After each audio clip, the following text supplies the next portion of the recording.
ఎన్నేసుకోవాలయ్యా? BP వచ్చేస్తుంది నాకు. ఈ బీపీకే సార్. ఫోన్. హలో సార్, నేను శంకర్ని. వైజాగ్ వచ్చేసినాం సార్. సరదా బీచ్కి వెళ్ళండి. సార్, ఎందుకంత భయపడతావు? లోపలికి వెళ్తే కొడతారా, చంపుతారా? నేను ఎక్కడ ఉంటాను, నువ్వు లోపలికి వెళ్ళి. భారతరత్న వీడికి బద్దకరత్న బిరుదు ఇవ్వాలి. ఆ ఇచ్చిన వేస్ట్లే, అంత దూరం ఎవడెళ్తాడని బద్దకించి మానేస్తాడు. ఇంత పెద్ద ఇంట్లో ఆ అమ్మాయి ఏం చేస్తుంటది సార్? చిన్నపిల్లలకి ట్యూషన్ చెప్పడం, ముసలి వాళ్ళకి మందులు ఇవ్వడం, బతకటాన్ని ఏదో ఒకటి చేయాలి కదా. అన్నయ్య, నా బైక్ అప్పుడప్పుడు తోడమని వదినకి చెప్పు ప్లీజ్. చూడడం కదరా, రోజు మీ వదినకి అడుగుతోంది. ఎందుకు రబ్బంగా, 4 రోజులు వచ్చేస్తాగా.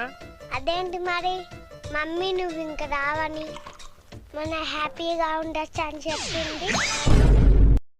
ఎక్కడికి? షాపింగ్ కి. ఏం కొనాలి? Personal items. అవే ఏంటని? కట్ డ్రాయర్లో కొనాలి.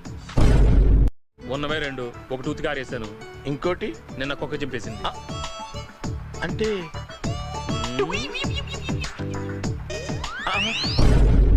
నేను విఐపి, జాకీ అలాంటి పెద్ద కంపెనీలు తప్ప మామూలు వాడను. అవి ఉంటాయా అని. ఏమో సార్, వేసుకునే అలవాటు ఉంటే మీకు తెలియాలి, మాకేం తెలుస్తుంది? అంటే